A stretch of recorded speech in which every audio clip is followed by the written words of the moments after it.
नमस्कार, मैं चंदन कुमार और आप देख रहे हैं अपना पसंदीदा चैनल अंगवानी। शिक्षक साथियों, आइए बात करते हैं आपके मुद्दों की, आपके परेशानियों की। बाकी जो डॉट डॉट भौंक रहे हैं उन्हें भौंकने दीजिए। जी शिक्षक साथियों, हमें खराब स्थिति में भी पॉजिटिविटी के साथ रहना चाहिए। हालांकि आप शिक्षकों से ज्यादा पॉजिटिव कौन होगा लाइफ में। आपने तो हर सितम, हर जुल्म बस ये सोच के सह गए शायद ये आखिरी वाला सितम हो। वो जो गाना था ना, शायद ये आखिरी सितम हो, हम ये सोच के सह गए।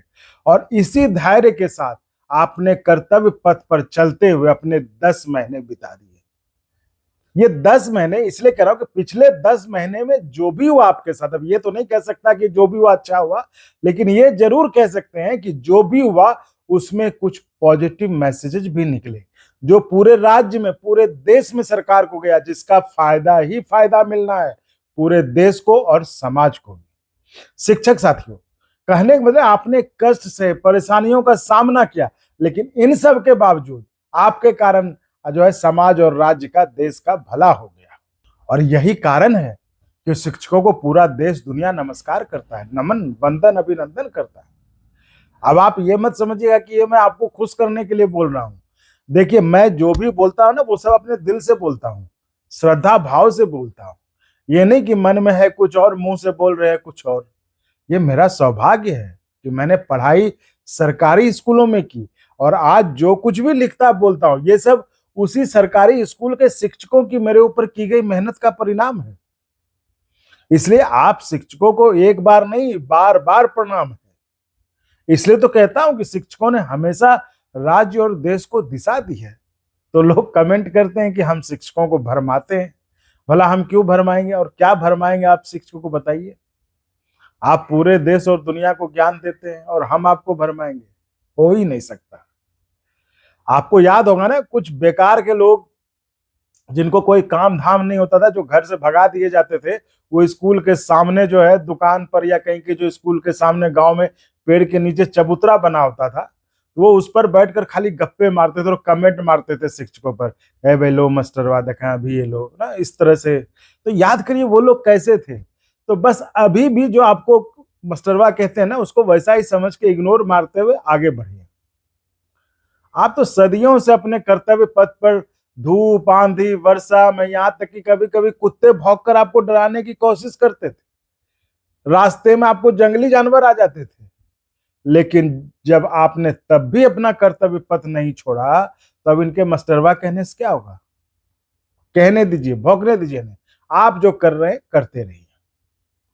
अभी हमने देखा आप लोग खूब लगे थे कि पाठक आएगा वापस, पाठक आ जाएगा। वही एक दो डॉट डॉट वाला था, आप सबको डराने के लिए थंबनेल भी बना दिया कि आप डर जाएं, कि फिर उसके ट्रैप में फंसकर वो वीडियो देखने लगे। मैंने कहा था ना, वो लोग ऐसी खबरें बनाएंगे ताकि आपका मन ललचे और आप वो वीडियो देखने लगे। लेकिन ललचना नहीं है, जब तक कि वो अपमानजनक शब्दों का इस्तेमाल बंद नहीं कर देते पूरी तरह से। वो उन लोगों को अपना औकात आपको ऐसे ही दिखाते रहना है, तब तक कि, जब तक कि वो बंद न कर दे। एहसास करा देता कि अब भूल के भी जीवन में शिक्षकों से क्या, किसी और से भी औकात पूछने की हिम्मत नहीं करें। और आप लोग भी उस पैनिक के माहौल से बाहर निकलिए। यही सबसे बड़ा नुकसान था शिक्षा विभाग में पिछले 10 महीने में, जो आप लोगों को इन एक दो डॉट डॉट ने, पाठक ये कर देगा तो पाठक वो कर देगा, इस तरह की खबरों से आपको डरा डरा कर पैनिक माइंडेड बना दिया। और मैं तो कहता हूं कि अब आ ही जाए जिसको आना है, देखते हैं आके ही क्या करेंगे, अधिक से अधिक अब क्या कर लेंगे। हमको तो लगता है वो भी अघा गए होंगे, उनका भी मन भर गया होगा आपको परेशान करते करते। अरे नहीं भी कुछ तो उन्हें तो कुछ तो क्या, तो सब सिक्कों को फांसी पर नहीं है ना चढ़ा देंगे। पिछले 10 महीने में जो हुआ वही होगा, इससे बढ़ के क्या होगा। इसलिए जो लोग डराते हैं, आप उनके ट्रैप में मत फंसिए। आप लोग अपना काम सही से कीजिए, तब न इतना कड़ाई और परेशानी खड़ा किए जाने के बावजूद आप लोग डटे रहे। अंत में विभाग से गया कौन, बताइए कौन गया। फिर क्यों सोचते हैं कौन आएगा नहीं आएगा। अरे आने दीजिए जिसको आना है, उन एक दो डॉट डॉट को भी बता दीजिए कि बुला लो जिसको बुलाना है, हम शिक्षक तैयार हैं। वैसे भी अब आपको खोने के लिए कुछ बचा नहीं है, सब कुछ तो आपने गवा दिया पिछले 10 महीने में। बस एक आपका अपना जो आत्मसम्मान है, जिसके सहारे आपने कठिनाई भरे पिछले 10 महीने गुजारे हैं। कष्ट आपने सह लिया लेकिन उफ नहीं किया। पिछले 10 महीनों में आप कांटों भरे रास्ते पर पैरों को लहूलुहान करके चलते रहे, लेकिन ना तो किसी से सहारा लिया, ना ही किसी से दया मांगी। आप बस अपने आत्मसम्मान और धैर्य के सहारे उन सब स्थितियों का सामना किया जो किसी ने सपने में भी नहीं सोचा था कि ऐसा भी कभी शिक्षकों के साथ होगा। खैर, जो हो गया सो हो गया। अब हकीकत यही कि सरकार को पाठक का ट्रांसफर करना ही पड़ा। तो जब आपने अपनी औकात लोकसभा चुनाव में वोट के रूप में दिखाई तो सरकार को झुकना पड़ा और पाठक का विदाई पत्र जारी करना पड़ा। तो सोचना क्या है, आना है पाठक को तो आ ही जाए वो भी। अब फिर विधानसभा का चुनाव है, देख लिया जाएगा, ठीक से रहे, नहीं तो फिर जैसा लोकसभा में किया था वैसा। अब नहीं मानेगा कोई, सरकार नहीं मानेगी तो क्या किया जाएगा। तो पिछले 10 महीने में इन तमाम मुश्किलों के बीच जो अच्छी बात हुई वो ये कि आपको विभाग चलाने के 2 मॉडल देखने को मिले।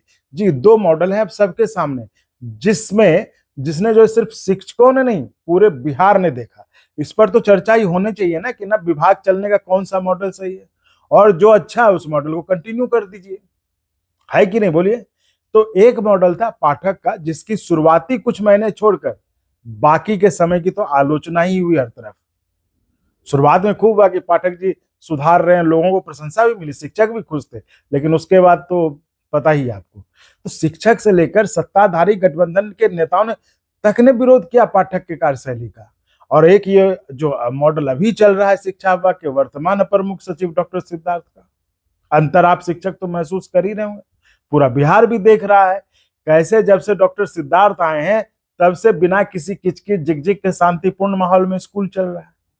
शिक्षकों द्वारा बिना मांग किए जो अव्यवहारिक फैसले पाठक ने लिए थे उसे शांति से वर्तमान मुख्य अपर सचिव ने जो वो पलट दे रहे हैं।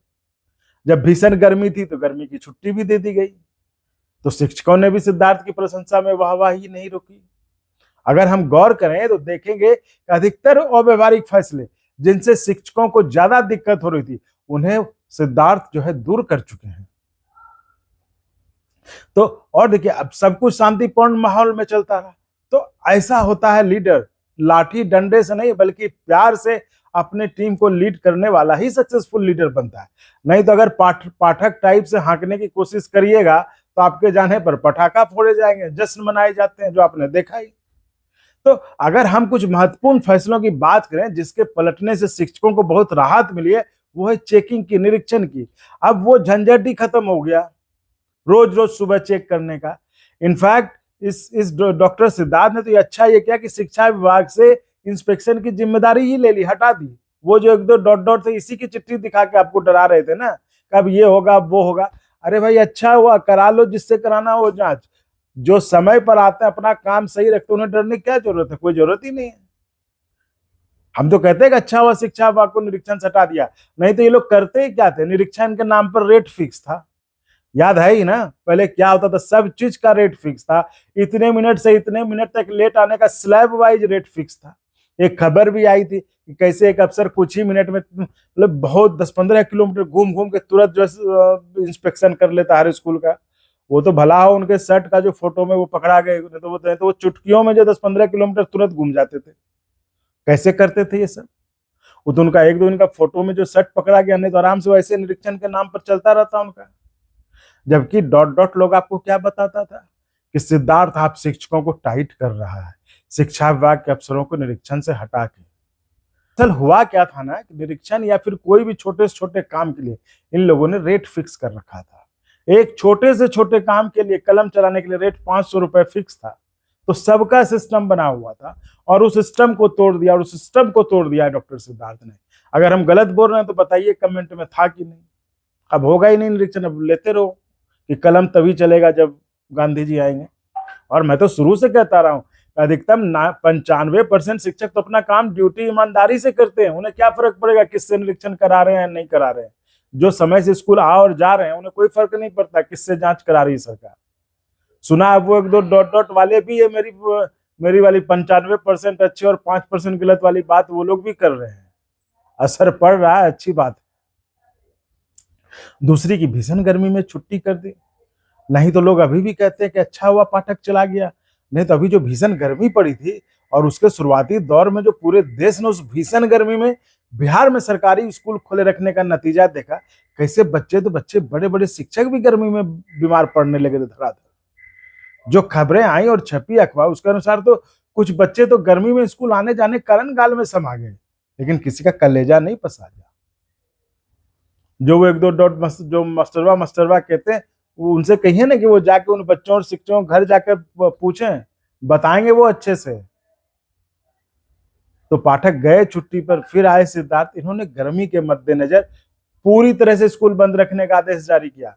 तब जाकर बच्चों के साथ साथ अभिभावक और शिक्षकों ने भी राहत की सांस ली। नहीं तो अब तो आम आदमी भी कहने लगे थे कि पाठक रहते तभी पता नहीं क्या होता अभी, और कितने बच्चे और शिक्षकों का मतलब क्या होता अभी है। तीसरा, जो पहले बात बात में वेतन कटौती होता था, उस पर रोक लगा दी। वेतन कटौती का आदेश भी पलट दिया। तो कुल मिला के शिक्षा विभाग का ये जो दूसरा वाला मॉडल है, डॉक्टर सिद्धार्थ का मॉडल जो भी चल रहा है, वो सबको पसंद आ रहा है। इससे किसी को कोई आपत्ति भी नहीं हुई, हर तरफ खुशी का माहौल है। जिस तरह से हर अव्यवहारिक फैसले को पलट रहे हैं अपर मुख्य सचिव, उससे तो यही लगता है कि अब वो जो एक महिला शिक्षक सीमा कुमारी और शिक्षक नेता बंशीधर ब्रजवासी जी जो है, उनको भी न्याय मिलने में देर नहीं लगेगी। शिक्षकों में अब यही चर्चा है कि जब सिद्धार्थ जी सब सही कर रहे हैं, तो महिला शिक्षिका का जो 7 दिन का वेतन जो कटौती हुई थी, जो उन्होंने सोशल मीडिया पर लिख दिया था कि 6 बजे आने में दिक्कत होती, कोई भाई दिक्कत होती, उन्होंने ऐसे लिख दिया 6 बजे, कि कितने मीम्स चल रहे हैं, कितने लोग वीडियो बना के उस पर डाल रहे हैं, तब सबका थोड़ी ना इसमें काटिए लीजिएगा। तो उनकी भी वेतन वापस हो जाएगी, वंशीधर पर का निलंबन भी वापस हो जाएगा। लोग ऐसी चर्चा कर रहे हैं। तो खैर क्या करते हैं अपर मुख्य सचिव, ये तो वक्त ही बताएगा। देखते हैं क्या होता है आगे। तो फिलहाल करिए वक्त का इंतजार, और इस वीडियो में इतना ही। कल फिर मिलेंगे आपके किसी नई मुद्दे के साथ। उम्मीद है आपको हमारा ये प्रयास अच्छा लगा होगा। तो चैनल को सब्सक्राइब तो करें ही करें, और हो सके तो चैनल ज्वाइन भी करें, जिससे हमें और गुणवत्तापूर्ण कंटेंट के निर्माण में मदद मिल सके। चैनल ज्वाइनिंग का ऑप्शन बिल्कुल स्वैच्छिक है। अगर आपको लगता है कि हेल्प करनी चाहिए ताकि और बढ़िया ढंग से आवाज उठाई जा सके, तो ज्वाइन कर सकते हैं, तो जरूर करें। तो मिलते हैं अगले वीडियो में। आप चैनल को सब्सक्राइब, लाइक, शेयर करते रहिए। धन्यवाद।